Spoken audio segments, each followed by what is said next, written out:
জাসদ সদস্য এবং যুব মহিলা লীগের সভাপতি নাজমা আক্তার এবং বিশিষ্ট সাংবাদিক সম্পাদক নাইমুল ইসলাম খান। আপনাদেরকে অনেক ধন্যবাদ এই আলোচনায় যোগ দেওয়ার জন্য। যে কথা আমি বলছিলাম, ফের আলোচনায় জাসদ। আওয়ামী লীগের সাধারণ সম্পাদক গতকাল ছাত্রলীগের এক অনুষ্ঠানে বলেছেন যে জাসদ সম্পর্কে বেশ কড়া কথা বলেছেন এবং মূল কথা যেটি বলেছেন যে জাসদ থেকে মন্ত্রিত্ব দেয়াকে তিনি সমালোচনা করে বলেছেন যে এর ফলে সরকারকে, আওয়ামী লীগকে খেসারত দিতে হবে। নাইমুল ইসলাম খান, আপনাকে দিয়ে শুরু করি আলোচনা, যে আপনি সাংবাদিক হিসেবে, রাজনীতির পর্যবেক্ষক হিসেবে এই বিষয়টিকে কিভাবে দেখেন এবং হঠাৎ করে কেন এই আলোচনাটি সামনে এলো? আমার মনে হয় জাসদ আলোচনায় আসাটা আমার কাছে খুব প্রাসঙ্গিকই মনে হয়। এটা আসবে। জাসদ স্বাধীনতা উত্তর বাংলাদেশের রাজনীতিতে যে ভূমিকা রেখেছে, এখন আবার জাসদ যে ভূমিকায়, এখানে আমার মনে হয় জবাবদিহিতার একটা বিষয় ছিল, সেই জবাবদিহিতাটা কখনোই তারা করে নাই। সুতরাং যতক্ষণ তারা একটা এক ধরনের কারণ দর্শানোর চেষ্টা না করবে, কেন ওই রাজনীতি থেকে এই রাজনীতি, এই ধরনের প্রশ্ন বারবার ফিরে আসবে। কিন্তু আমি ওই বক্তব্যগুলির সাথে পুরোপুরি একমত না যে জাসদকে ক্ষমতার অংশীদার করা কিংবা জাসদকে এই যে মন্ত্রিত্ব দেওয়াটা সরকারের জন্য ভুল হয়েছে। আমার মনে হয় যে এটা প্রয়োজনই ছিল। আওয়ামী লীগেরও একসময় প্রয়োজনই ছিল, প্রয়োজনেরই ফসল এই সম্পর্ক। আবার আমি যদি জাসদের পয়েন্ট অফ ভিউ থেকে দেখি, জাসদ কেন মন্ত্রিসভায় থাকলো, জাসদ কেন অন্য ভূমিকা নিল না, এগুলি পলিটিক্যালি ডিবেট আছে। এটা শরীফ নুরুল আম্বিয়া উনি নিশ্চয়ই বলবেন, ওনারা বলেছেন। বাদল ভাইয়ের কাছেও আমি এগুলি প্রচুর শুনেছি। আমার কাছে শুনলে এগুলি এক্সাইটিংই মনে হয়। তো জাসদের ভূমিকা কি হতে পারতো না পারতো, এগুলি নিয়ে আলোচনার যেমন অবকাশ আছে।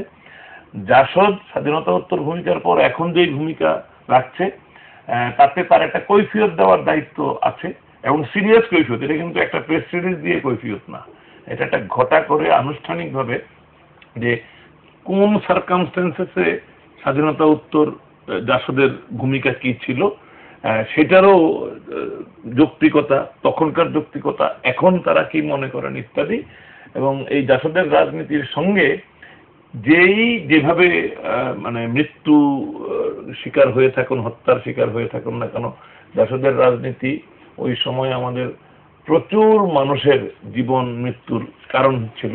তো আমার মনে হয় যে এগুলি একটা সিরিয়াস রাজনীতির ইতিহাস এবং যেটা একাডেমিক চর্চাও হবে। আমার মনে হয় যে রাজনীতির আলাপ আলোচনায় আসবে এবং এটা খুব জরুরিও আসা, এই জরুরি বললেও আলোচনা। কিন্তু যেভাবে এটা কিন্তু আমি বলবো যে বড় মাপের সিরিয়াস ডিসকাশনের এটা একটা সেকেন্ড ধাপ। এর আগে কয়েক মাস আগে আরেকবার জাসদ নিয়ে একটা বিতর্ক হয়েছিল। তো জাসদের অনেক ভূমিকাই তাদেরকে তো এক্সপ্লেন করতে হবে। আমরা যখন 7ই নভেম্বরের ছবি ছাপি, যেখানে জাসদের নেতৃবৃন্দকে আমরা দেখি কর্নেল তাহেরদের সাথে, আমরা যখন বিভিন্ন সূত্রে ইদানিং বইয়েও বেরিয়েছে, এর আগে আমরা ইন্টারভিউতে, ইভেন টকশোতেও কথা বেরিয়ে আসে যে জিয়াউর রহমান যেমন বঙ্গবন্ধুর বিরুদ্ধে একটা প্ল্যান হচ্ছে জানতেন, আরো একজন মানুষ যিনি জানতেন তিনি হচ্ছেন কর্নেল তাহের। তো জিয়াউর রহমানকে যেমন আমরা অভিযুক্ত করি যে তিনি কেন সরকারকে জানান নাই বা শেখ মুজিবুর রহমানকে জানান নাই, তৎকালীন প্রেসিডেন্টকে জানান নাই, যেমন একই রকম প্রশ্ন আসে যে কর্নেল তাহেরও কাউকে জানান নাই যে এরকম একটা পরিকল্পনা হচ্ছে, যদিও উনি ওটাকে সমর্থন করে এটার সাথে অংশগ্রহণ করেন নাই প্রাথমিক পর্যায়ে। তো এগুলি অনেক ইন্টারেস্টিং। আপনি জানেন যে এর মধ্যে কিছু বই টইও বেরিয়েছে যেখানে এই তথ্য উপাত্ত বিতর্কগুলি আসছে। আমার কাছে এগুলি কিন্তু নেগেটিভ জিনিস না, শুধু নেগেটিভ মনে হয় যে কিছু হয়তো বিশেষণ, কিছু হয়তো উক্তি, যেটা আবার আমি পলিটিক্যাল রিটরিকের মধ্যে ফেলে দিয়ে এটা নিয়েও আমি চিন্তিত হই না। কিন্তু আমার মনে হয় যে এটা অত্যন্ত লেজিটিমেট যে জাসদকে নিয়ে আলোচনা হবে। ধন্যবাদ নাইমুল ইসলাম খান। নাজমা আক্তার, আপনার আওয়ামী লীগের সাধারণ সম্পাদক গতকালকে বেশ বড় অনেক দীর্ঘ বক্তৃতা দিয়েছেন জাসদ সম্পর্কে এবং তিনি অনেকগুলো অভিযোগ করেছেন। কোনো অভিযোগই নতুন নয়, কিন্তু তিনি ছাত্রলীগের নেতাকর্মীদেরকে বলেছেন যে তোমাদের প্রজন্ম, নতুন প্রজন্ম এগুলি জানে না, এগুলি তোমাদের জানতে হবে, আমাদের কাছ থেকে তোমরা শিখবা। এবং যেসব অভিযোগ করেছেন তার মধ্যে মোটা দাগে আমি যদি কয়েকটা উল্লেখ করি, বঙ্গবন্ধু হত্যাকাণ্ডের পরোক্ষ মদতদাতা এবং পটভূমি রচনা করা, তারপরে আওয়ামী লীগ এবং ছাত্রলীগ সহ তৎকালীন বহু নেতাকর্মী হত্যা, কারো কারো মতে এই সংখ্যা ৮,০০০, যদিও আজকে ফিরোজ রশিদ সাহেব সংসদে বলেছেন ২০ লাখ, সেই আলোচনায় পরে আসছি। বিরোধী মত দমন, দেশে সামরিক শাসন প্রতিষ্ঠার পটভূমি রচনা করা, দেশ জুড়ে ত্রাস আতঙ্ক সৃষ্টি করা, বিশৃঙ্খলা সৃষ্টি ইত্যাদি নানা রকম অভিযোগ জাসদের বিরুদ্ধে করেছেন। এখন জাসদ 14 দলের একটি শরিক দল, সেখান থেকে মন্ত্রিসভার সদস্য নেওয়া হয়েছে এবং বহু আগের থেকেই জাসদের সঙ্গে এই সরকারের বা আওয়ামী লীগের ঘনিষ্ঠতা। সেখানে হঠাৎ করে আওয়ামী লীগের সাধারণ সম্পাদক যখন এই কথা বলেন, তার এই বক্তব্য তো মানুষকে এক ধরনের বিভ্রান্তির মধ্যে ফেলে দেয়। ধন্যবাদ আপনাকে। আমি প্রথমেই বলতে চাই, আমাদের পার্টির জেনারেল সেক্রেটারি জনাব সৈয়দ আশরাফুল ইসলাম, উনি ছাত্রলীগের একটি অনুষ্ঠানে বক্তব্য রেখেছেন এবং অনুষ্ঠানটা কি সেটি কিন্তু দেখতে হবে। অনুষ্ঠানটা হচ্ছে ছাত্রলীগের, বর্তমান যে ছাত্রলীগ সোহাগ জাকির পরিষদের যে ছাত্রলীগ, এই ছাত্রলীগ গঠিত হওয়ার পরেই প্রথম হচ্ছে তাদের বর্ধিত সভা হচ্ছে, প্লাস পাশাপাশি প্রথম কর্মশালা হচ্ছে। কর্মশালা একটি রাজনৈতিক দলের বা একটি সংগঠনের কর্মশালায় সাধারণত কি শিক্ষা দেওয়া হয়? এখানে প্রাক্তন মানে আমাদের সিনিয়র নেতৃবৃন্দ কিংবা ছাত্রলীগের প্রাক্তন নেতৃবৃন্দ তারা বক্তব্য রাখবেন এবং শিক্ষণীয় বক্তব্য রাখবেন, শিক্ষামূলক বক্তব্য রাখবেন, গঠনমূলক বক্তব্য রাখবেন। তো তারই প্রেক্ষিতে যে মনে করেন যে এটি তো একটা ইতিহাস তো হচ্ছে ঘটে যাওয়া বাস্তবতা। ইতিহাস তো আমাদের কোনো কাব্যগ্রন্থ না যে একটা কবিতা লিখতে গেলেও আমি ছন্দ মিলিয়ে যে কোনো ওয়ার্ড লিখতে পারি, সেটি না। তো ঘটে যাওয়া বাস্তবতার যে বিষয়গুলি, ছাত্রলীগের যে শিক্ষণীয় যে দিকগুলি বা তাদের উদ্দেশ্যে সিনিয়র নেতৃবৃন্দের যে বক্তব্য, যে আমাদের ইতিহাস পর্যালোচনামূলক যে বক্তব্য, সেই ইতিহাস যদি আপনি ৭১ সালের ইতিহাস, ৭৫-এর ইতিহাস এইভাবে যদি পর্যালোচনা করেন, তো শুধু সৈয়দ আশরাফ কেন, যে কোনো নেতৃবৃন্দই বা যে কোনো জ্ঞানী গুণী বুদ্ধিজীবীরা ইতিহাসের এই প্রেক্ষাপট যেটি ছিল সেটি নিয়েই তো আলোচনা করবেন। তো যেটি হয়েছে, যেটি ঘটনা ঘটেছিল, আমি সম্পূর্ণ তার যে বক্তব্য সেটি তো আর আমি তার আনসার সব করতে পারবো না, কারণ কিছু কিছু হয়তো তার নিজের বাস্তব ইয়েটা উনি বলেছেন, অভিজ্ঞতা থেকে বলেছেন বা উনি মনে করছেন সেটা বলেছেন, সেটি তো উনি একজন সিনিয়র নেতা, আমি তার সেই বক্তব্যে আমি কিছু বলতে পারছি না। কিন্তু আমি যেটা মনে করি উনি যে বক্তব্য দিয়েছেন ইতিহাসের প্রেক্ষাপটে, সেটি তো অনেকটাই আমি বলবো সঠিক। কারণ জাসদ সম্পর্কে যদি বলতে হয়, ছাত্রলীগ থেকে জাসদের জন্ম 1972 সালে। তো ওই সময়ে তখন ছিল রব জলিল সাহেবের জাসদ।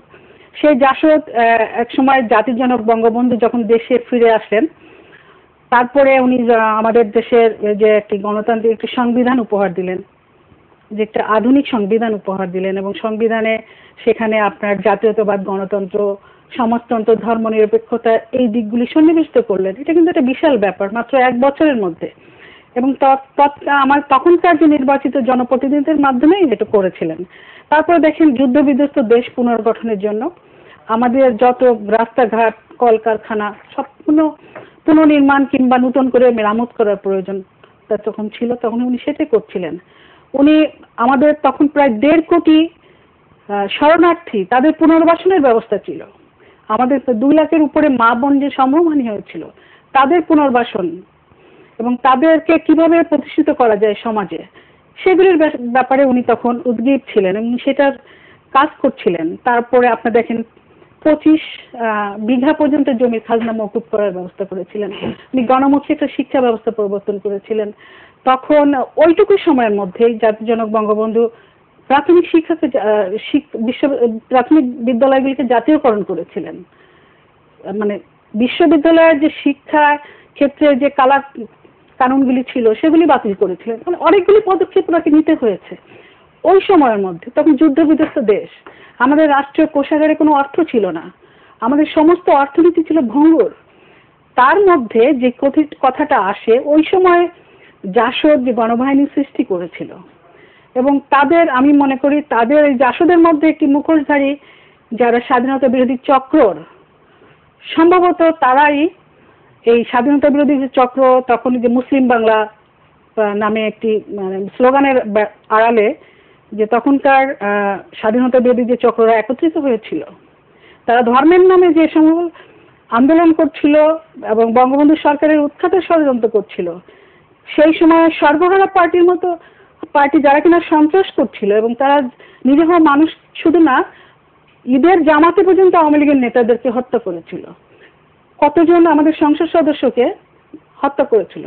শুধু আওয়ামী লীগ না, আওয়ামী লীগের সরকার এবং আওয়ামী লীগ ভাবাপন্ন জনগণের উপরে যে নিপীড়ন তখন চলেছিল, এবং জাসদ সেই নিপীড়নের সঙ্গে একত্রিত হয়েছিল। অর্থাৎ তখনের প্রেক্ষাপট যদি আপনি বিবেচনা করেন, তাহলে দেখবেন যে জাসদ সরবরাহ পার্টি আর হচ্ছে আপনার ওই যে মুসলিম বাংলার স্লোগানের ব্যানারে যে মৌলবাদী সংগঠনগুলি, অর্থাৎ সমাজতন্ত্র, ধর্মতন্ত্র এবং সন্ত্রাসতন্ত্র একত্রিত হয়ে বঙ্গবন্ধু সরকারকে উৎখাত করার জন্য, বঙ্গবন্ধুর সরকারকে নাজেহাল করার জন্য একত্রিত হয়ে তারা যে ঘটনাগুলি ঘটিয়েছিল, এটি তো আপনার ইতিহাসের বাস্তবতা, এটি তো রাজনৈতিক বাস্তবতা, এটাকে তো অস্বীকার করা যায় না। কিন্তু সেই বাস্তবতা তো আমরা সবাই জানি। আপনি যেটি বললেন এর বিপক্ষে নিশ্চয়ই শরীফ নুরুল আম্বিয়া বলবেন, কিন্তু কথা হচ্ছে যে সেই দলের সঙ্গে তাহলে কেন 14 দল গঠন করা হলো, কেন ঐক্য করা হলো, কেন সরকার গঠন করা হলো, যদি আপনি জানেনই যে তারা আপনার শত্রু এবং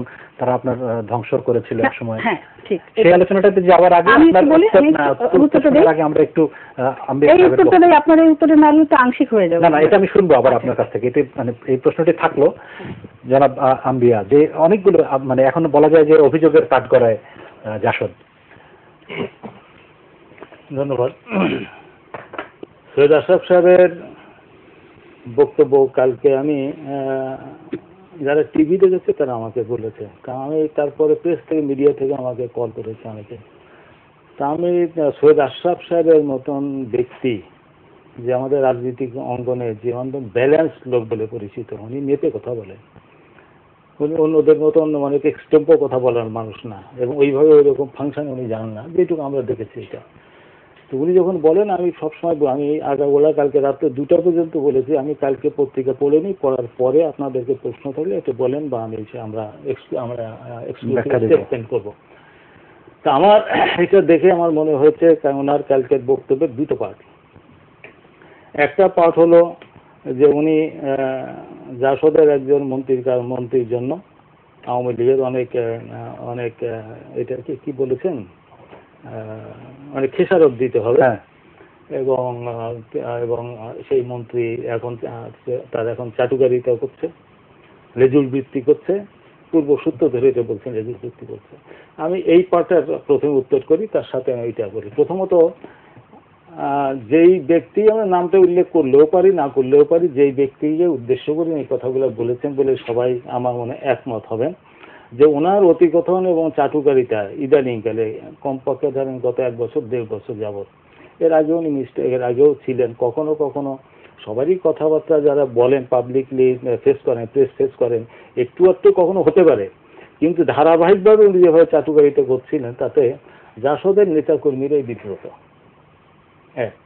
দ্বিতীয়ত, যে সৈয়দ আশরাফ, আমরা কিন্তু দলের থেকে আমরা বার্গেন করে প্রেসিডেন্টকে মিনিস্টার করিনি, এটা নেত্রী ওনাকে চুজ করে তাকে মন্ত্রী করেছেন। এখন তার অতিকথন, বাড়াবাড়ি, চাটুকারিতা এবং বিভিন্ন কথাবার্তার কারণে যদি আওয়ামী লীগ উত্তপ্ত বোধ করে, তাহলে তো তারা তাদের ভিতরেই তারা ডিসিশনটা নিয়ে নিতে পারে। জাসদের নেতা কর্মীদের সেজন্য অভিযুক্ত করাটা আমার মনে হয় একটা মাত্রাতিরিক্ত কথা উনি বলেছেন, মাত্রাতিরিক্ত ভূমিকা পালন করে। এটা ব্যাপারে জাসদের কর্মী এবং নেতাদের উপরে আঙ্গুল তোলাটা এক মন্ত্রীর জন্য এটা জাস্টিফাইড না। খোদ জাসদের কর্মীরা, নেতা কর্মীরাই তার এই ভূমিকার জন্য বিব্রত। আমার মনে হয় এই পয়েন্টে আমি এখানে কথাটা রাখতে চাই। দ্বিতীয়ত, পার্টির প্রশ্নের যে কথাগুলো উনি বলেছেন, জাসদের গঠন এবং অন্যান্য প্রসঙ্গে এই বিতর্ক মাঝে মাঝে এটা আসে। সে বিতর্কটা একটা গবেষণার বিষয় বলে আমি মনে করি। এটা জবাবদিহিতার বিষয় সবারই আছে, যারা মুক্তিযুদ্ধের চেতনায় বিশ্বাস করে, যুদ্ধ করেছে এবং দেশকে গড়ে তোলার জন্য যারা প্রতিশ্রুতিবদ্ধ ছিল। যারা পাওয়ারে ছিলেন তারাও যেমন আছেন, যারা পাওয়ারে ছিলেন না তাদেরও আছে। এবং জাসদ সেখানে কোনো ভুল করেনি, আমি এই কথা বলতে পারছি, আমি এই কথা বলবো না। আমি মনে করি সেটা বিতর্কের সুযোগ আছে, কিন্তু সামগ্রিকভাবে যদি বিচার করি, জাতীয় সমাজতান্ত্রিক দল 3.5 বছর আওয়ামী লীগের সাথে বিতর্কিত সম্পর্কে ছিল, অর্থাৎ লড়াই করেছে আওয়ামী লীগের সঙ্গে, সেখানে আমি বলতে পারেন যে এরা এক্সেস করছে, বাড়াবাড়ি করছে এই ক্ষেত্রে। আবার আওয়ামী লীগ জাসদও বলতে পারে যে তাদেরকে গণতান্ত্রিক যে সুযোগ সুবিধা, সেই সুযোগ সুবিধা ব্যবহার করার সুযোগই দেওয়া হয় নাই, সেটাও আছে। 73 ইলেকশন ব্যাপারে কথাগুলো আসতে পারে, 73-এর নির্বাচনের ব্যাপারে কথা আসতে পারে। ইমার্জেন্সির গঠনের আগে তখন আমাদের নেতা সিরাজুল আলম খান বাস্তব ইনফর্মাল লিডারের মেইন লিডার, মানে উনি এবং বঙ্গবন্ধুর সাথে নিয়মিত যোগাযোগ ছিল, যে সবাই জানে, সারা দেশের মানুষ, যারা রাজনীতির অঙ্গন মানুষ সবাই জানে।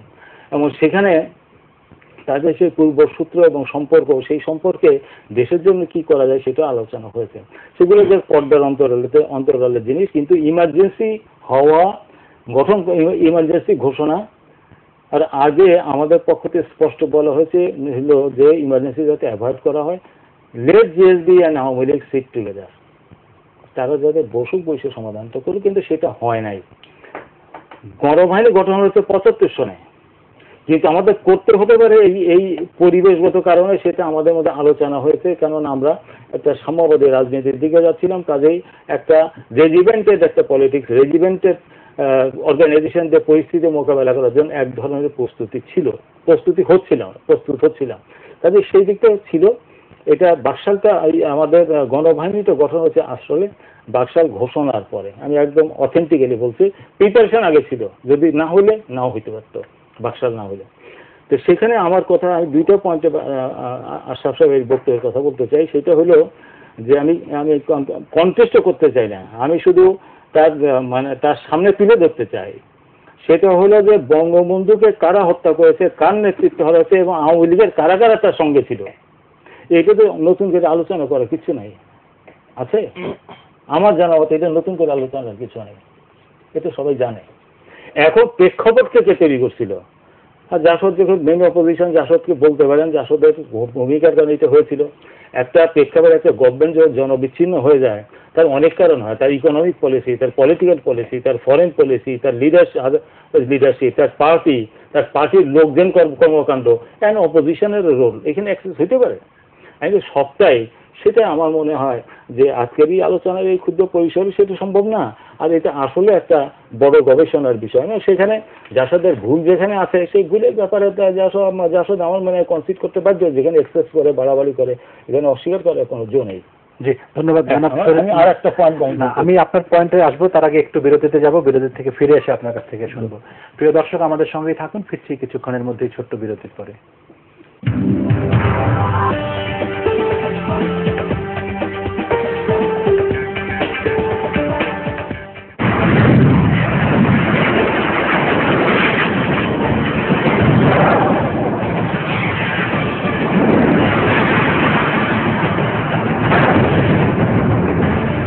এখন আর বেশি চার্জ, বেশি এনার্জি, নতুন উদ্যমে এলো পাওয়ার ড্রিঙ্ক। নতুন পাওয়ার, নতুন অ্যাকশন।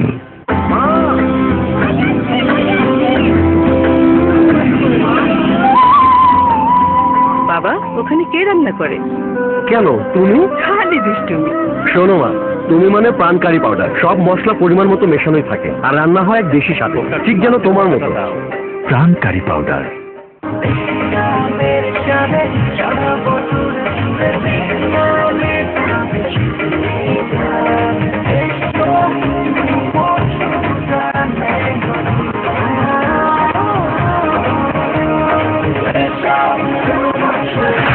আমের স্বাদে প্রাণ ম্যাঙ্গো ড্রিঙ্ক। দাদা, আপনি বলুন। কি যে বলেন, আপনি টক শুতে টক নাই না, জমছে না। এই নে, জমিয়ে দেবে। তোর মতো লোকের লাগে, আমাকে মতো লোকের লাগে কি দেশের এই অবস্থা। প্রাণ চানাচুর আড্ডা জমিয়ে দেবে। দুবাই না ছাই, দিনে গরম, রাতে ঠান্ডা, হাত পা চটচর করে।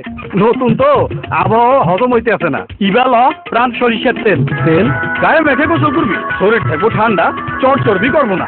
দেশে তৈরি প্রাণ সরিষার তেল আপনার শরীরে চটচটে ভাব দূর করে দেবে স্বস্তি। প্রাণ সরিষার তেল, আরবের উষ্ণতায় শীতল আমেজ।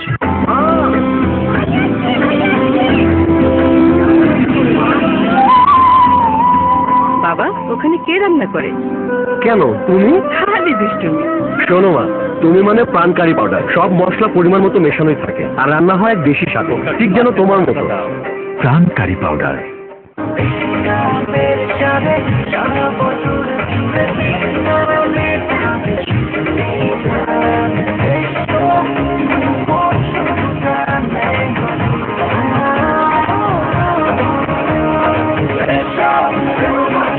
দেশি আমের স্বাদে প্রাণ ম্যাঙ্গো ড্রিঙ্ক।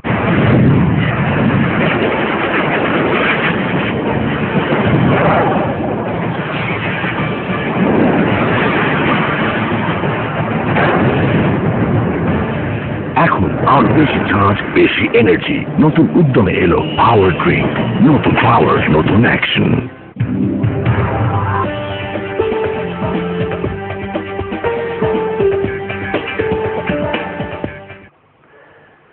বিরতির পরে আরেকবার আমন্ত্রণ জানাচ্ছি পাওয়ার টক শো অনুষ্ঠানে। আমরা কথা বলছিলাম জাসদ প্রসঙ্গে, আবার আলোচনায় জাসদ। জনাব শরীফ নুরুল আম্বিয়া, আপনি বিরতির আগে বলছিলেন পটভূমির প্রসঙ্গে, যে অভিযোগ করা হয় জাসদ বঙ্গবন্ধু হত্যাকাণ্ডের পটভূমি রচনা করেছে। সেখানে এটিকে আপনি কিভাবে ডিফেন্ড করবেন? আমি মনে করি যে পটভূমির এই বিষয়টি নিয়ে গবেষণা হতে পারে এবং এটা ইতিহাসের কাছে ছেড়ে দেওয়া উচিত যে কারা কতটুকু এর জন্য দায়ী, ওনার হত্যাকাণ্ডের জন্য। এর দায়িত্ব জাসদ নেতাকর্মীদের কতখানি, পলিসি মেকারদের কতখানি, খোদ বঙ্গবন্ধুর কতখানি এবং আওয়ামী লীগের কতখানি। একটা জিনিস হলো যে আমরা 1973 সনে যখন নির্বাচন করি, সেই নির্বাচন তো আমরা সুষ্ঠুভাবে, আমরা মাইনর, বঙ্গবন্ধুর যে বিশাল নেতৃত্ব, সেখানে জাসদ অতি ক্ষুদ্র একটা শক্তি, সেই শক্তি তার মৌলিক অধিকারকে চর্চা করার সুযোগ পেয়েছিল। আমার মনে হয় সেটা তারা পায়নি। তারা নমিনেশনটা সাবমিট করতে পারেনি। যারা জিতেছে কয়েকজন, সেটাও তারা সেই ঘোষণাটাও পায়নি। এটা হলো ঐতিহাসিক সত্য। আরো আপনারা এটা আমি আলোচনা করতে গেলে আরো জানা যাবে। আমি অন্য একটা প্রসঙ্গে আসি, সেটা হলো না, কিন্তু এখানে একটু আপনি অন্য প্রসঙ্গে যাওয়ার আগে আমি বলতে চাই, যেটি নাঈমুল ইসলাম খান শুরুতে যেটি বলেছিলেন, যে জাসদের এক ধরনের আত্মপক্ষ সমর্থনের ব্যাপার আছে, তাদের পরিষ্কার করে বলা দরকার তাদের ভূমিকাটি কি ছিল এবং কেন ছিল। সেটি এই 40 বছর, 43 বছর, 44 বছরের কেন জাসদ নিল না? এটা বিশেষ করে প্রয়োজন এই জন্য যে আপনার রাজনীতিটা পরিবর্তন করছেন আপনারা। না, সেটা বিষয় যদি আপনি জানতে চান, আমি বলবো যে জাসদ গঠন হয়েছিল বৈজ্ঞানিক বিপ্লবের মাধ্যমে বৈজ্ঞানিক সমাজতন্ত্র প্রতিষ্ঠিতের জন্য। বৈজ্ঞানিক শব্দটা আজকে উনি মানে আশরাফ সাহেব এবং আরো কখনো কখনো কেউ এটা একটা স্যাটায়ারের দিকে ইউজ করেন, কিন্তু আসলে ওই সময় সমাজতন্ত্রের অনেক দল ছিল। আমার সেপারেশন, পার্থক্য দেখানোর জন্য একটা শব্দ প্রয়োগ করা দরকার ছিল, সেটা প্রয়োগ হয়েছিল। বাস্তবে সমাজতন্ত্র এবং বৈজ্ঞানিক সমাজতন্ত্রের মধ্যে কোনো পার্থক্য নাই। কাজে এইটা নিয়ে কেউ ইচ্ছে করে স্যাটারিক্যালি বলতে পারেন, সেটা তার রুচির ব্যাপার, কিন্তু এখানে আলাদা কিছু ছিল না। আমরা বিপ্লবের মাধ্যমে এটা করতে চেয়েছিলাম, কিন্তু রিভলিউশন মানে হলো অস্ত্র দিয়ে করতে হবে এমন কথা না। রিভলিউশনের মূল কথা হলো যে স্টেট অ্যাপারেটাস যেটা মানুষকে শোষণ করে, অত্যাচার করে, নির্যাতন করে, সেটাকে ভেঙে ফেলে জনগণ ওরিয়েন্টেড স্টেট অ্যাপারেটাস। এইটাই হলো রিভলিউশনের পার্ট। একটা সময় যায় সেটা করার জন্য এটা অস্ত্র লাগে। আমাদের সেই অপশন, যেহেতু যুদ্ধের পর রাজনীতি আসছে, এই বিষয়টা এসে গেছে, কিন্তু আমরা গণতন্ত্রের রাজনীতিটা করতে চেয়েছি, আমরা কিন্তু সে করার একটা সুযোগ পাইনি। এইটা হলো আমাদের কথা। এবং সেটা আমার মনে হয়েছে যে যেহেতু জাতীয় সমাজতান্ত্রিক দল একটা জাতীয় ভিত্তিক একটা রাজনীতি, এর ইন্টারন্যাশনাল কানেকশনটা ছিল না। এটা নাইদার ইন্ডিয়া, চাইনা থাকার প্রশ্ন আসে না, আমেরিকার মতো না, কেউ না। আমাদের সোশ্যালিজম একটা ইন্টারন্যাশনাল মুভমেন্ট, আমাদের ফরমেশনটা হয়েছে ন্যাশনাল মুভমেন্ট। আমার ইন্টারন্যাশনাল কোনো কানেকশন থেকে আমরা হই নাই সেহেতু হয়তোবা কেউ মনে করেছেন যেহেতু এর ইন্টারন্যাশনাল কানেকশন না, একে চাপায় গর্তের মধ্যে ফেলায় দিয়ে একে মেরে ফেলা যাবে। এবং সেটার জন্য হয়তো বা কেউ কারো বুদ্ধি এবং পরামর্শে এই জাসদকে, যে যারা প্রকৃতপক্ষে স্বাধীনতার যুদ্ধের শক্তিটা গড়ে তুলেছিল, জাসদ করে নাকি, জাসদ যারা করেছে ওই শক্তিটা যারা গড়ে তুলেছিল, এবং তারা ওই মুহূর্তে আওয়ামী লীগের লিডারশিপের সঙ্গে যেটা খাপ খাচ্ছিল না, সমন্বয় হচ্ছিল না, কাজেই এরা আলাদা দল করতে দাও, এদেরকে পাস করে দাও, আলাদা দল হয়ে যাও, এবং তাদের পলিটিক্যাল রাইট এবং সুযোগটা না দিয়ে তাদেরকে গর্ত ফেলে মেরে, সেই যে একটা ভ্রান্ত পলিটিক্স, সেই ভ্রান্ত রাজনীতির ফাঁদের মধ্যে জাসদ পড়ে গিয়েছিল। আমার অ্যানালিসিস যদি বলেন, আমি সেটাই আমি বলবো। তারপরেও এটা জাসদ কমিটিকে তো আমার অ্যানালিসিস এটা অ্যাকসেপ্ট করবে কিনা সেটা একটা ভিন্ন জিনিস, কিন্তু আমি একটা কথা বলতে পারি যে সেই সেটা আমাদেরকে গর্তে ফেলে হত্যা করার চেষ্টা করে, যার কারণে এই যে কি বলে আতর ঘরে শেষ হয়ে গেল। আপনি যদি অনেক স্টেটমেন্ট দেখেন, এগুলো যথার্থতা আপনি খুঁজে পাবেন। এগুলো একটা জিনিস আমার মনে হয়। তবে এগুলো করতে গিয়ে, মুভমেন্টটা করতে গিয়ে হয়তো ভাষাগত দিক থেকে, স্লোগানগত দিক থেকে, অ্যাপ্রোচের দিক থেকে, আর বডি ল্যাঙ্গুয়েজের দিক থেকে, মানুষের সঙ্গে একটা কথা কি, রাজনীতি যেখানে পকেটে যদি টাকা থাকে আর কোমরে যদি অস্ত্র থাকে, তার বডি ল্যাঙ্গুয়েজ অন্যরকম হয়ে যায়। মাত্র যুদ্ধের থেকে আসছে, তারা বিপ্লবের স্বপ্ন দেখছে, তাদের বডি ল্যাঙ্গুয়েজ এবং তাদের কথাবার্তার এক্সেস এটা অস্বাভাবিক না। সে ব্যাপারে যদি কেউ দোষারোপ করেন যে তারপরে কেন সিরাজুল খান লাগামটা টেনে ধরতে পারলো না, কেন রব্বাই লাগামটা টেনে ধরতে পারলো, সে অভিযোগ করতে পারেন। কিন্তু বিষয়টা হলো যে আমরা একটা সংসদীয় রাজনীতির দিকে আমরা গিয়েছিলাম। বলেছে কনস্টিটিউশন 72 কনস্টিটিউশন, 72 কনস্টিটিউশন, এটা একটা বড় অর্জন। সেই কনস্টিটিউশন অনুযায়ী আমাদের সংসদীয় রাজনীতিটা আমাদের সফল হওয়া উচিত ছিল, কিন্তু আমরা ব্যর্থ হয়েছি। এটা জাসদ ব্যর্থ হয়েছে না, আমরা যারা যুদ্ধটা করেছি, দেশটা নিয়েছি, আমরা সবাই ব্যর্থ হয়েছে।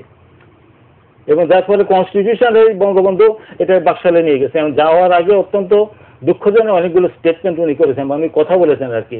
সেইটা হলো চার্টার দল থেকে এইটাকে চার্টার দলের অ্যাক্টিভিটি কমানোর জন্য উনি বাকশালটা করলেন।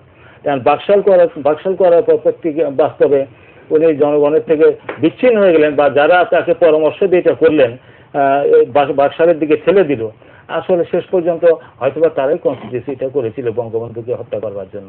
আমি এগুলো প্রসঙ্গে একটা ধরলে কিন্তু অনেক বড় প্রসঙ্গ এসে যাবে। আমরা সৈয়দ আশরাফের বক্তব্যের জায়গাটায় থাকি, কাজে সেই জায়গায় আমি বলবো যারা হত্যা করেছে খন্দকার মোশতাক এবং তার নেতৃত্বে তার ক্যাবিনেট, জাসদের কোনো লোক ক্যাবিনেটে যায় নাই।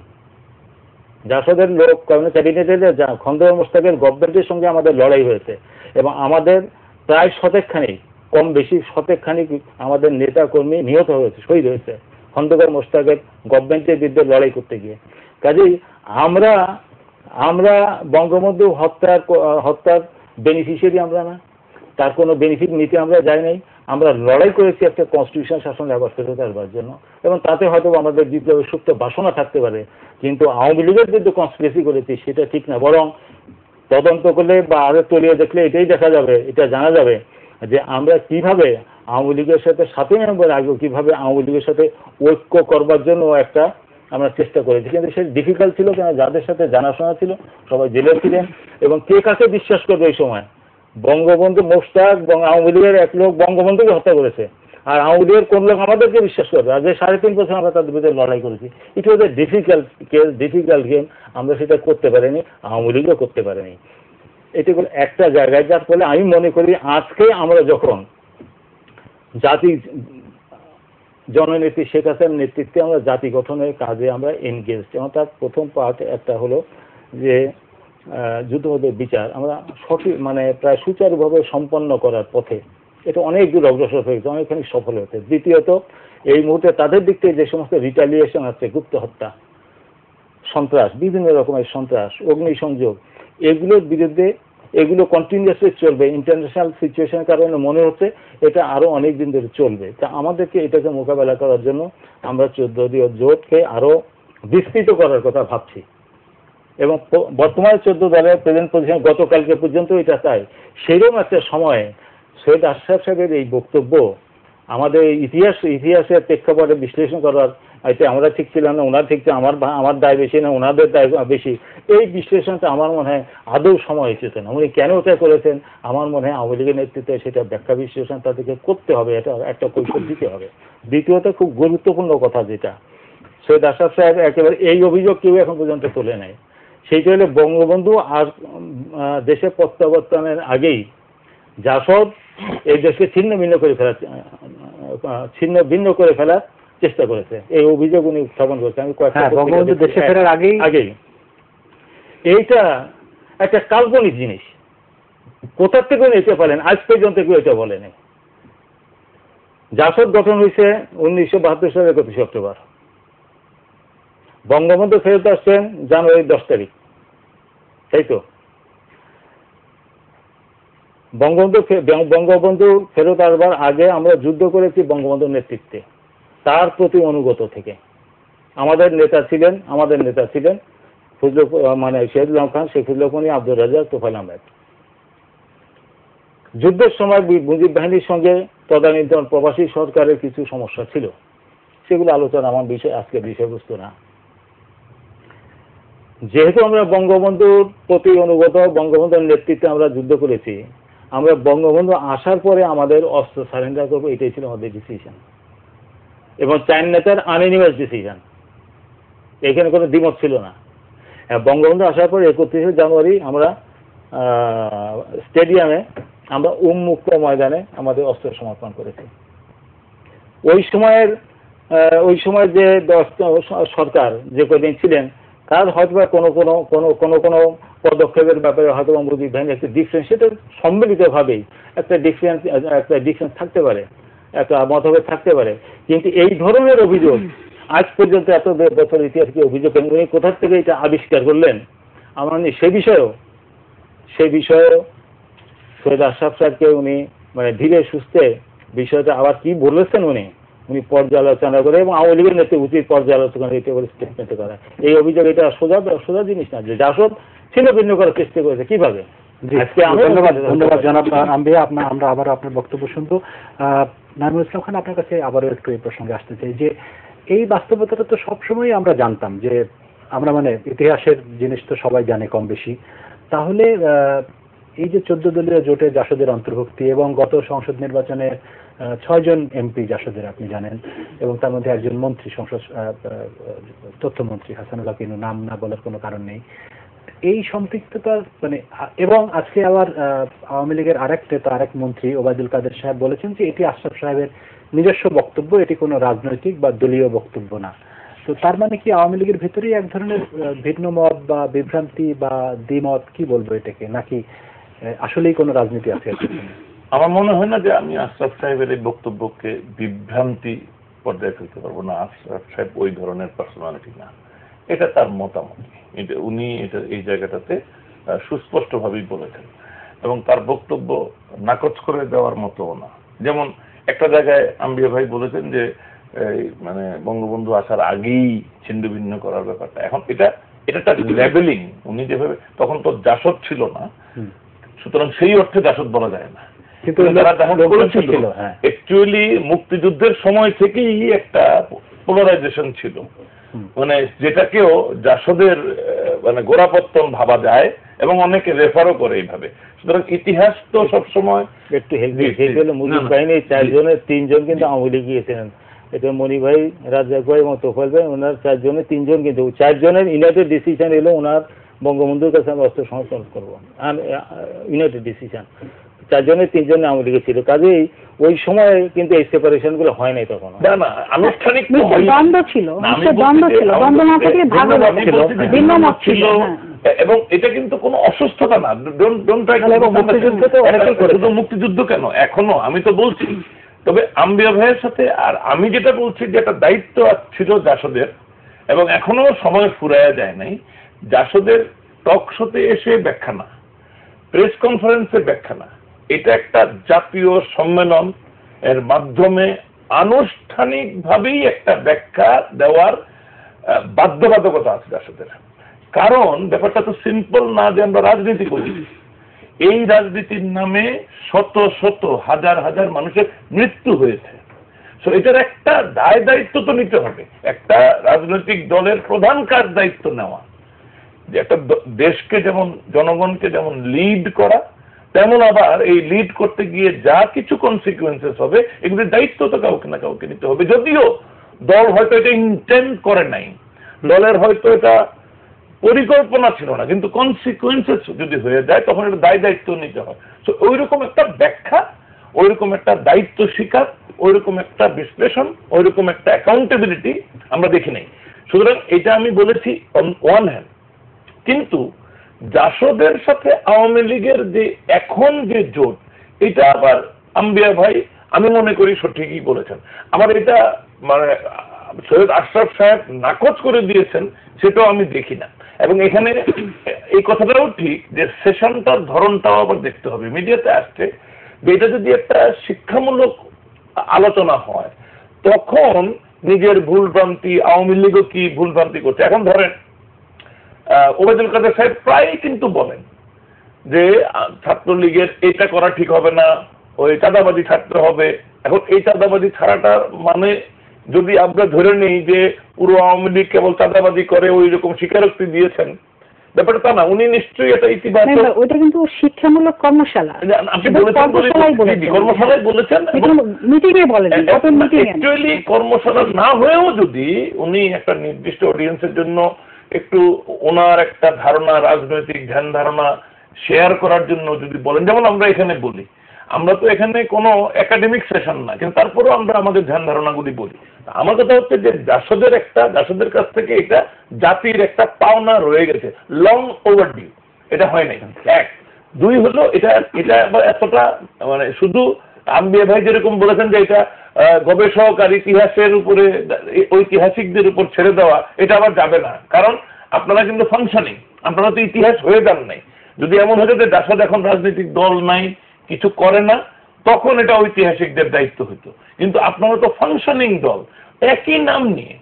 এখন মনে করেন এই উদাহরণটা আমি জামাতের সাথে রিলেট করার জন্য না, যে জামাত নাম না দিয়ে তারা যদি অন্য একটা দল গঠন করতো, আজকের অনেক কথা কিন্তু আমরা বলতে পারতাম না, কারণ তারা দলটা চেঞ্জ করে নাই, আদর্শ হয়তো কাছাকাছি রেখেছে।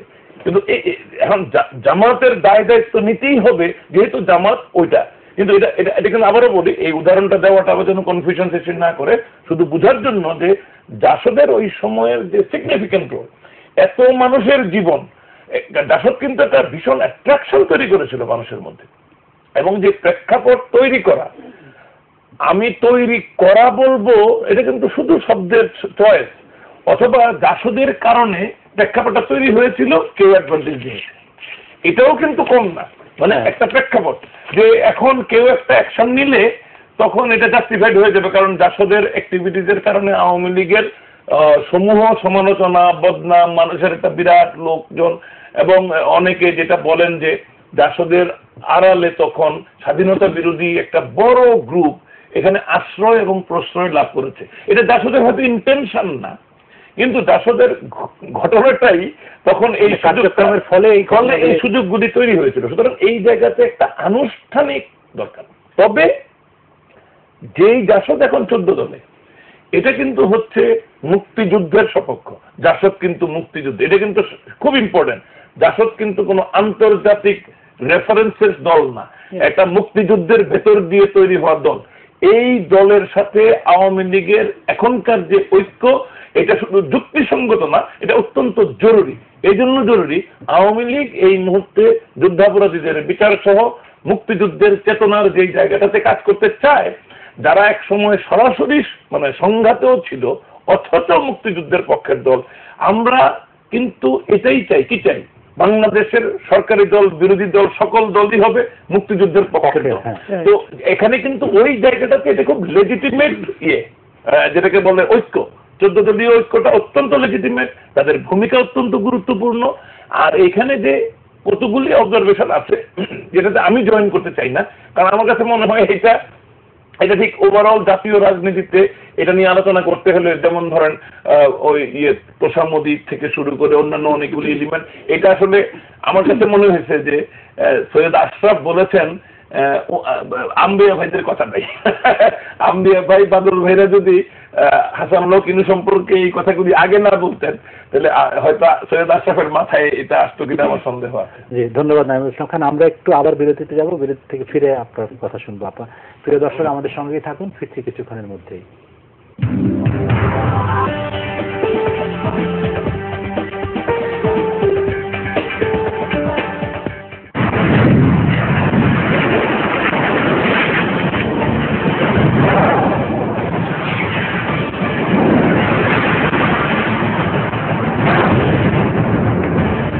এখন আরো বেশি চার্জ, বেশি এনার্জি, নতুন উদ্যমে এলো পাওয়ার ড্রিঙ্ক।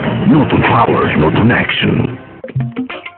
দুবাই না ছাই, দিনে গরম রাতে ঠান্ডা, হাত পা চটচট করে। নতুন তো, আবহাওয়া হজম হইতে আসে না। ইবেল প্রাণ সরিষার তেল, তেল গায়ে মেখে গোসল করবি, শরীর থাকবো ঠান্ডা, চর্বি করবো না। দেশে তৈরি প্রাণ সরিষার তেল আপনার শরীরে চটচটে ভাব দূর করে দেবে স্বস্তি। প্রাণ সরিষার তেল, আরবের উষ্ণতায় শীতল আমেজ।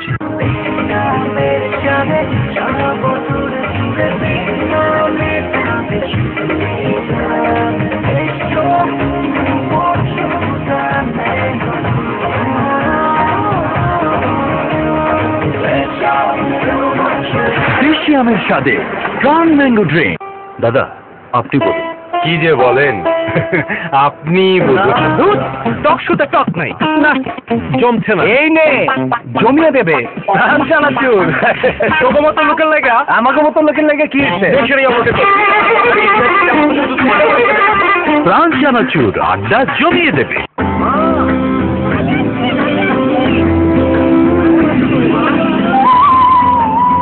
বাবা, ওখানে কে রান্না করে? কেন তুমি? খালি দুষ্টুমি। শোনো মা, তুমি মানে প্রাণকারী পাউডার। সব মশলা পরিমাণ মতো মেশানোই থাকে, আর রান্না হয় এক দেশি স্বাদে, ঠিক যেন তোমার মতো। প্রাণকারী পাউডার। দাদা, আপনি বলুন। কি যে বলেন, আপনি দুধ টক শুতে টক নাই না, জমছে না। এই নে জমিয়ে দেবে প্রাণ চানাচুর। তোর মতো লোকের লেগা আমাকে মতো লোকের লেগে কি হচ্ছে? প্রাণ চানাচুর আড্ডা জমিয়ে দেবে। দুবাই না ছাই, দিনে গরম রাতে ঠান্ডা, হাত পা চচ্চর করে। নতুন তো আবহাওয়া হজম হইতে আছে না। ইবাল প্রাণ সরিষার তেল, তেল গায়ে মেখে গোসল করবি, শরীর থাকবো ঠান্ডা, চর্বি করবো না। দেশে তৈরি প্রাণ সরিষা তেল আপনার শরীরে চটচটে ভাব দূর করে দেবে স্বস্তি। প্রাণ সরিষা তেল, আরবের উষ্ণতায় শীতল আমেজ।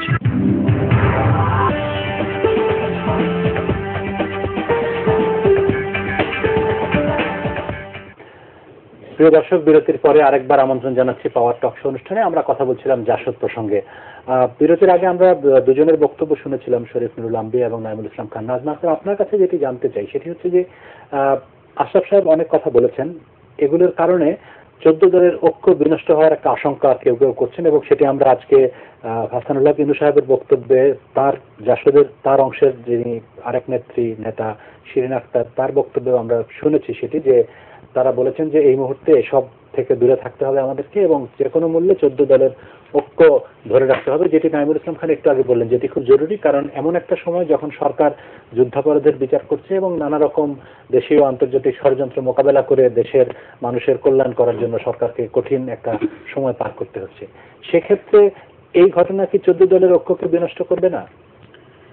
না, আমার মনে হয় সেটি হবে না। কারণ কি, আমাদের পার্টির জেনারেল সেক্রেটারি যে বক্তব্য রেখেছেন একটি কর্মশালায়, ছাত্রলীগের কর্মশালায়, সেটি হচ্ছে মেইন বক্তব্যটাই হচ্ছে জাসদের অতীত ইতিহাসের কথা, এবং আমাদের বঙ্গবন্ধু, জাতির জনক বঙ্গবন্ধু আমাদেরই তো জাতির পিতা। জাতির পিতা ছাড়াও কিন্তু বাংলাদেশ আওয়ামী লীগের, আমাদের নিজস্ব, আমাদের আওয়ামী লীগের উনি সভাপতি, সেক্রেটারি। আওয়ামী লীগ তো মানে তাকে সব কি বলবো, সারা বাংলাদেশের জাতির পিতা, কিন্তু আমাদের তো একেবারেই প্রিয় নেতা, অবিসংবিদিত নেতা। সুতরাং আমাদের নেতা হত্যাকাণ্ডের শিকার হয়েছেন পরিবার সহ। সেই ক্ষেত্রে সেই সময়ে যে ভুল ভ্রান্তিগুলো ছিল, সেই সময় জাসদের যে ভুল ছিল, যেটাকে বলা হয় হচ্ছে হটকারী, সেই ভুলটাকে উনি মিন করেছেন যে এটা ভুল ছিল তাদের। এবং আমরা যেটা জানি যে বৈজ্ঞানিক সমাজতন্ত্রের নামে যে প্রচন্ড বেগে জাসদ আবির্ভূত হয়েছিল, কিন্তু রাজনীতির ময়দানে কিন্তু এভাবে তারা টিকে থাকতে পারেনি, তাদের কিন্তু আবার পিছপা হতে হয়েছে। এখন সৈয়দ আশরাফ সাহেবকে উনি রাজনৈতিক পরিমণ্ডলে উনি বিদগ্ধ একজন রাজনীতির মানুষ হিসাবে উনি বেড়ে উঠেছেন। উনি ওনার কিছু উপলব্ধির কথা বলেছেন। তার জন্য বাংলাদেশ আওয়ামী লীগের সাথে 14 দলের যে ঐক্য, সেটি বিনষ্ট হওয়ার কোনো কারণ নেই। কারণ এখানে জাসদের সাথে যে ঐক্য, জাসদ হচ্ছে মুক্তিযুদ্ধের পক্ষের এক দল, এবং জাসদের নেতৃবৃন্দ যারা সিনিয়র, আমরা যাদেরকে দেখি চিনি, তারা সবাই কিন্তু মুক্তিযুদ্ধে সরাসরি অংশগ্রহণ করেছেন। সুতরাং তাদের বর্তমান জাসদ আর অতীতের জাসদের সঙ্গে তো এক করলে চলবে না। সেইটার জন্য যে জাসদে আমাদের 14 দলকে তো আমরা আরো বৃদ্ধি করতে চাই, আমরা 14 দলের ঐক্যটাকে আরো সুদৃঢ় করতে চাই। কারণ আমাদের বর্তমানে এখন যে ক্রাইসিসটা বাংলাদেশে শুরু হয়েছে, যেটা যদিও সেটা বৈশ্বিক, যেটা গ্লোবালি যে প্রবলেমটা, জঙ্গিবাদের যে ইস্যুটা, আমাদের বাংলাদেশেও যেটা আমাদের ইদানিং আমরা দেখছি যে এক বছর যাবৎ নিরীহ মানুষকে কুপিয়ে হত্যা করা সন্ত্রাসী জঙ্গি সংগঠনগুলি। তো আমরা তো এই প্রেক্ষাপটে এই সময়ে আমরা সকলে ঐক্যবদ্ধ হব। ঐক্যবদ্ধ হয়ে আমরা বিশ্বাস করি যে গণমানুষের যে সরাসরি অংশগ্রহণের মাধ্যমে আমরা যদি মুক্তিযুদ্ধে পাকিস্তানের সশস্ত্র বাহিনীর বিরুদ্ধে যুদ্ধ করে আমরা যদি আমাদের বিজয় ফিরিয়ে আনতে পারি, তাহলে হোয়াই নট, আমরা কেন এই মুষ্টিমেয় সন্ত্রাসীর বিরুদ্ধে আমরা কেন সকলে একতাবদ্ধ হয়ে আমাদের দেশের মানুষকে যে স্বস্তি নিরাপত্তা এটা কেন দিতে পারবো না? এবং দিতে গেলে এটা অবশ্যই ঐক্যবদ্ধ হতে হবে, শুধু জাসদ না। আমরা তো আমি মনে করি বাংলাদেশের স্বাধীনতার পক্ষের যত রাজনৈতিক দল আছে এই ইস্যুতে কিন্তু আমাদের সকলের ঐক্যবদ্ধ হওয়া উচিত। একটু আরেকটু আমি বলি, আমাদের রাজনীতির যখন 1971 সালে কিন্তু এই তৎকালীন ন্যাপ এবং কমিউনিস্ট পার্টি যারা, তারা কিন্তু বঙ্গবন্ধুর এই রাজনীতির যে দলের সাথে একতাবদ্ধ হয়ে তারা কিন্তু যুদ্ধ করেনি, তারা তো আদর্শের সঙ্গে একতাবদ্ধ হয়েছিল যে না, দেশটাকে স্বাধীন করতে হবে সেই ইস্যুতে। ওই সময় বিরোধিতা করেছিল তো জামাত ইসলাম এবং মুসলিম লীগ। হ্যাঁ, তো সুতরাং তাদের সাথে আমাদের ঐক্য কখনোই হবে না, এবং তাদের স্বার্থে নিয়ে যারা চলছেন, যাদের মদত দিচ্ছেন, সেই বিএনপির সাথে এইভাবে কোনো ঐক্য হবে না। এই জন্য হবে না কারণ বিএনপি যদিও তারা বলে নিজেদেরকে যে তারা মুক্তিযুদ্ধের পক্ষে, তাদের ভিতরে অনেক মুক্তিযুদ্ধ আছে, সেইটা কিন্তু আমরা চাই না যে এই মুহূর্তে বিএনপিকে ছাড়াই ঐক্য হতে পারে। বিএনপি যদি এই ইস্যুতে একত্রিত হতে চায় তাহলে তো পারে, সেই কমিউনিস্ট পার্টির মতো কিংবা ন্যাপের মতো তারা এই যে জঙ্গি দমনে তারা এটাকে সহযোগিতা করুক, তারা জামাত শিবিরকে বয়কট করুক এবং আমাদেরকে সহযোগিতা করুক, তাহলেই কিন্তু আমরা। আমি যেটা বলছিলাম যে আমাদের আজকের আলোচনার বিষয় আসলে বিএনপি নয়। না, বিএনপি না, আমি আলোচনায় যেতে পারবো না, আমাদের সময় শেষ হয়ে আসছে। আপনাকে ধন্যবাদ। আমি আবারও নাইমুল ইসলাম খান আপনার কাছে যেতে চাই একটি বিষয়, মানে বিষয়টি আমি জানি না কতখানি প্রাসঙ্গিক। এই যে সরকারের 14 দল বা মহাজোট যেভাবেই আমরা দেখি না কেন, এই আওয়ামী লীগের শরিক দলগুলো প্রধান যেগুলো, ধরেন জাতীয় পার্টির মধ্যে একটা বড় ধরনের বিভক্তি। এরশাদ সাহেব এক কথা বলেন, ওনার স্ত্রী সংসদের বিরোধী দলীয় নেতা রওশন এরশাদ আরেক কথা বলেন। তারপরে আজকে কাজী ফিরোজ রশিদ আবার বললেন যে জাসদ গণবাহিনী করে 20 লক্ষ মানুষকে হত্যা করেছিল। এখন আমরা জানি মুক্তিযুদ্ধে 30 লক্ষ লোক শহীদ হয়েছিল, তারপরে যদি 20 লক্ষ, তাহলে তো বাংলাদেশে ওই সময় মানুষই থাকার কথা না। যাই হোক, তো এই বাস্তবতা এটা মানে আপনার কাছে কি মনে? তারপরে জাসদও গত বছর তাদের সম্মেলন করতে গিয়ে দেখা গেল যে তারা 2 ভাগ হয়ে গেল নিজেদের মধ্যে। এখন আম্বিয়া ভাই এক দলের নেতা, ইনু ভাই আরেক দলের নেতা। মানে এই যে একটা বিশৃঙ্খল অবস্থা রাজনীতিতে, এর কারণ কি?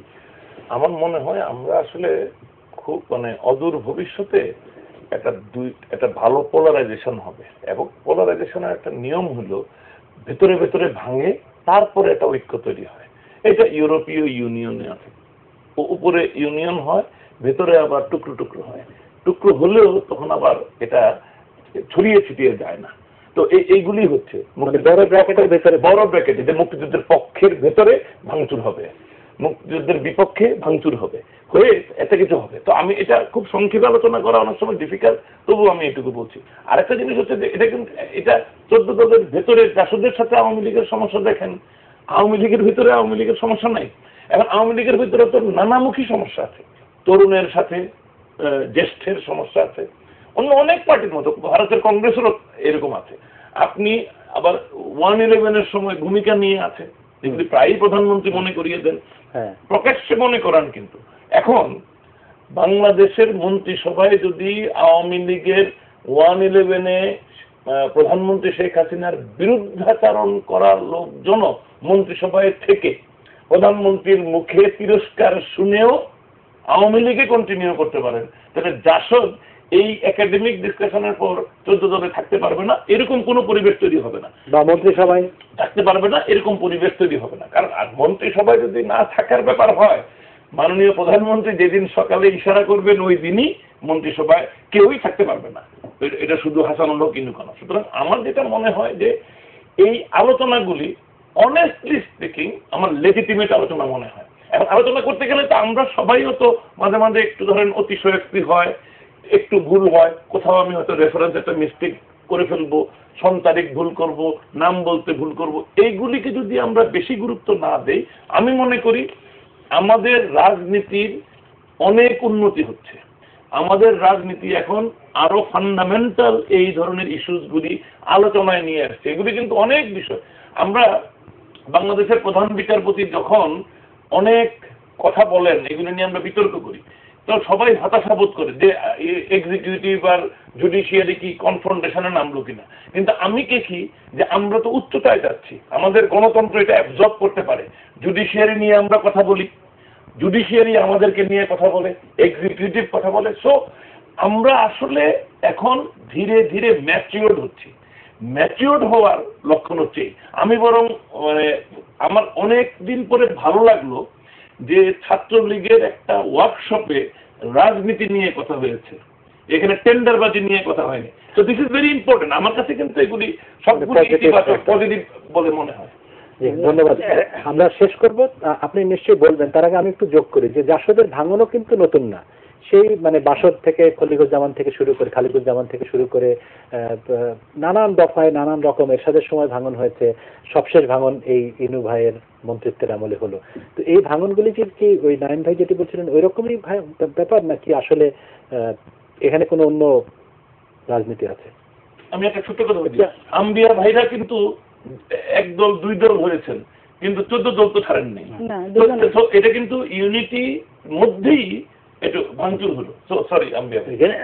আমার মনে হয় যে আমি আবারও একদম গোড়ায় আমি যে মন্তব্যটা করেছিলাম কনক্লুশন প্রথম দিকে, আমি ওই জায়গায় দাঁড়ায় থাকবো যে আশরাফ সাহেব যে বক্তব্য এখানে দিয়েছেন তার পর্যালোচনা হওয়া উচিত।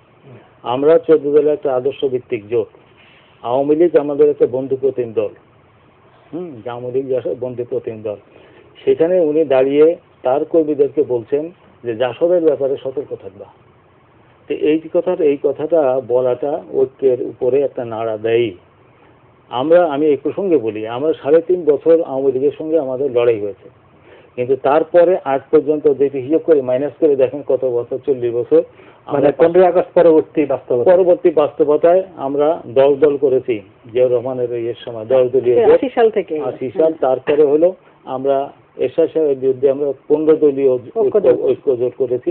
তারপরে একটা পর্যায়ে 5 দলে একটা গিয়েছিল। তারপর আবারও আমরা 3 জোটের মধ্য দিয়ে দীর্ঘ প্রায় 40 বছর আমরা পাশাপাশি কিন্তু একই লক্ষ্যে আমরা সংগ্রাম করেছি এবং সামরিক শাসনের বিরুদ্ধে আমাদের লড়াইটা ছিল অনেক শক্ত এবং আমাদের অনেকেই আওয়ামী লীগেরও অনেক নেতাকর্মী শহীদ হয়েছে, আমাদেরও অনেক নেতাকর্মী শহীদ হয়েছে।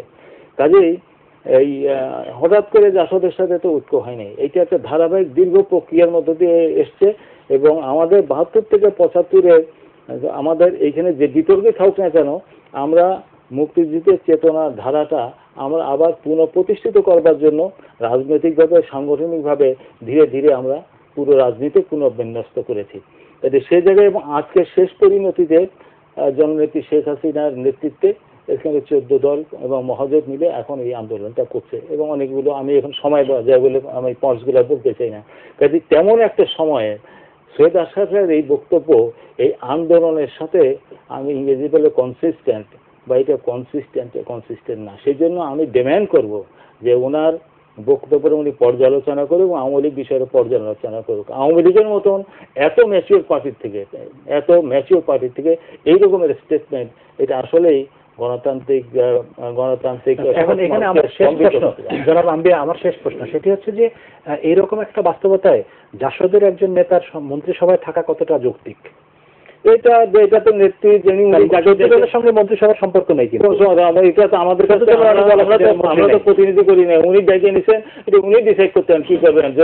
যদি এটা আওয়ামী লীগের জন্য বা আমাদের সরকারের জন্য দেশের জন্য এটা করলে এটা ঠিক না হয়, it is she can decide what ever she likes to decide. কিন্তু জাসদ কি মনে করে এই ব্যাপারে? আপনারা কি মনে করেন এটা থাকাটা কি সম্মানজনক মন্ত্রিসভায় নাকি না? এইটা ব্যাপারটা পুরোপুরি প্রধানমন্ত্রীর ব্যাপার। আমি বলি উনি ইদানিংকালে যে সমস্ত বক্তৃতা বিবৃতি করেন তাতে জাসদ নেতাকর্মীরা বিব্রত। জি, শরীফুল আম্বিয়া, আপনাকে ধন্যবাদ। নাজমা আক্তার এবং নাইমুল ইসলাম খান, আপনাদের দুজনকেও ধন্যবাদ। প্রিয় দর্শক, আমাদের আজকের আলোচনা এখানেই শেষ হচ্ছে। আপনাদের প্রত্যেককে ধন্যবাদ জানিয়ে আজকের মতো বিদায় নিচ্ছি। সবাই ভালো থাকুন, শুভরাত্রি।